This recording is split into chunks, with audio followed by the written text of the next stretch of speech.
Forget counting in order, we went straight from 5 to 7 in the line of Samsung Galaxy Note devices. So we're going to take a look at what is different between the two while revisiting the Galaxy Note 5 as a phone that maybe you might still want to buy. It's Jayce Vergara from Android Authority. What's going on, everybody? And this is the Samsung Galaxy Note 7 versus the Samsung Galaxy Note 5.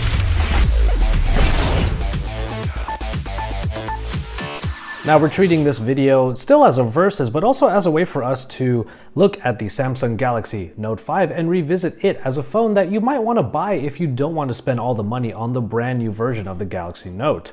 And with that in mind, there was one thing that was very clear about the Galaxy Note 5. It's that this was going to be the design language that Samsung was going to use moving forward. And that is, of course, dual glass panels with a metal frame. And even though some people were bummed out by the fact that the Note 5 took a cue from the Galaxy S6, there was one thing that softened the blow: that curve on the back. Even with the curve though, this is still a pretty large device to handle, and in one hand it might be a little bit tough to use side to side and top to bottom.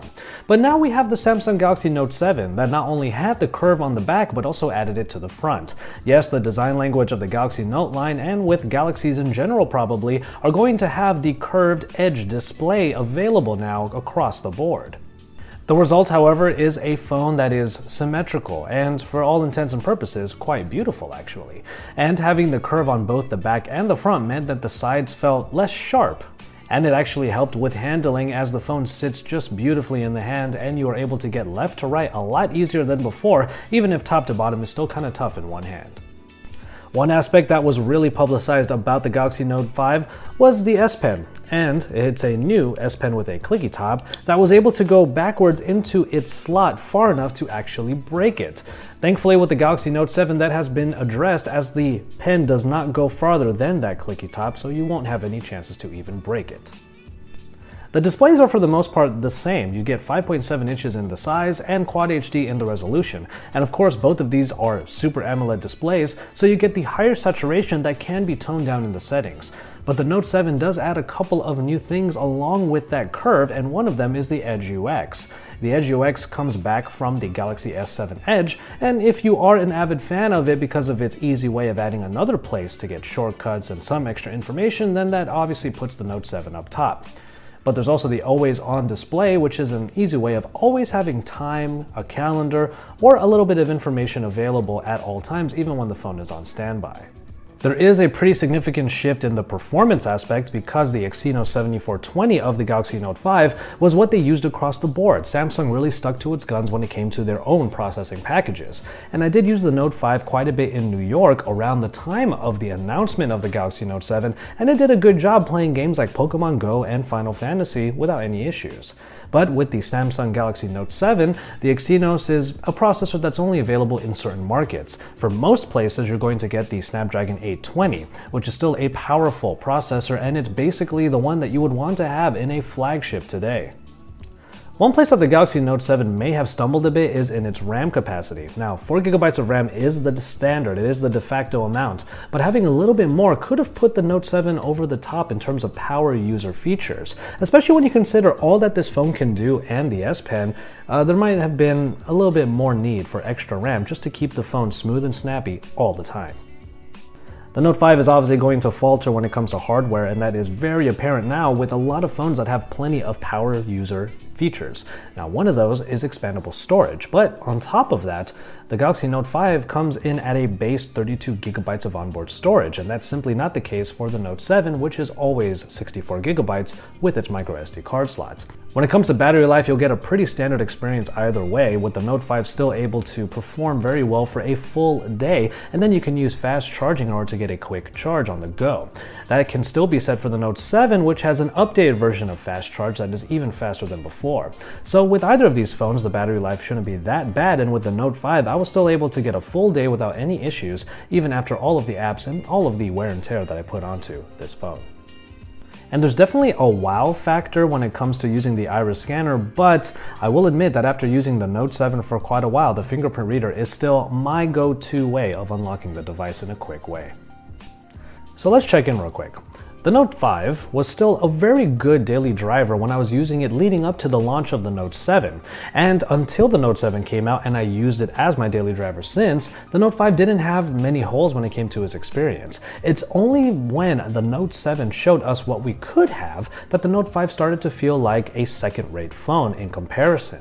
But still, for anybody out there that needs basically the essentials, 32 gigabytes without expandable storage, a processor that still works really well even if it's somewhat dated, and a design language that might still be a little bit uncomfortable for some, like myself, the Note 5 is still so far a very good companion. But then I had a good time using it as my daily camera in New York.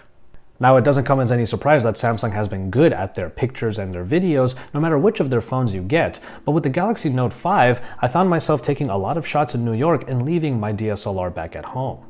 So with that in mind, the pictures between the Note 5 and Note 7 are actually not too far off in quality. Structurally speaking, the lower aperture of the Note 7 means slightly better bokeh and slightly better low light performance. But for the most part, you'll be able to get the same type of performance between these two if you're in good lighting situations. And speaking of low light, the Note 7 does take a cue from the Galaxy S7 with 12 larger dual pixel megapixels on top of its lower aperture. Not to mention the fact that those dual pixels provide even faster autofocus, and that's something that I really enjoy using, especially during videography. So the Note 5 still proved to be a good companion to have as a camera on the daily. I still enjoyed all of the pictures I got from here, and I did post a lot of them on Instagram, and I even used some of the video footage on a vlog. But another thing that I love about the Note 7 is that its front-facing camera can record videos in 2K resolution, which is perfect for vlogging.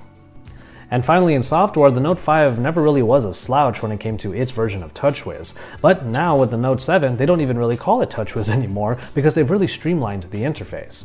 The Note 5 was still a very functional operating system. You're able to get to pretty much every part of the operating system without any troubles, and with all of the different features you could use that are kind of out of the way so that there aren't so many dialog boxes just in your face trying to make you use all of those features. Using this phone as a simple daily driver, TouchWiz didn't do a bad job at all. The main thing about the S Pen in the Note 5 was that I could use it for screen-off memo. All of that carries over in the Note 7, but in the Note 7, Samsung actually put a couple of new features that might actually prove useful for a lot of users. One of the main ones is a GIF creator. Now, the GIF creator could be really fun to use and you can send fun GIFs to everybody. On the other hand, screen-off memo can be pinned to the always-on display, so that actually proved to be a little bit more useful than before. And all of that results in a software package in the Note 7 that feels incredibly stacked. There's still so many capabilities in this version of Samsung's operating system, and it has been streamlined to look a little bit easier on the eyes. But from there's so much to do in the Note 7 that it might feel overwhelming at times. The same went for the Note 5, but this time around, it's almost as if Samsung put a little bit more thought into what features users might actually use rather than all the ones that they might not.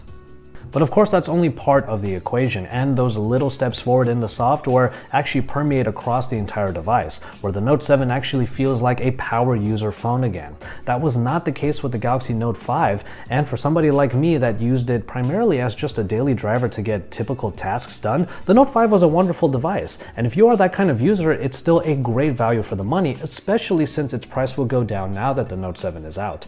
But if you're a big power user that needs the expandable storage, more onboard storage, and also all of the capabilities that the S Pen will now provide, then of course the Note 7 will be the phone that you're looking for.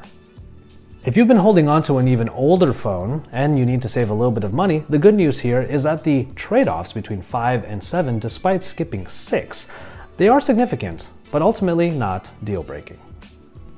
As always, thank you guys very much for watching, and I hope you enjoyed this versus between the Galaxy Note 7 and the Galaxy Note 5.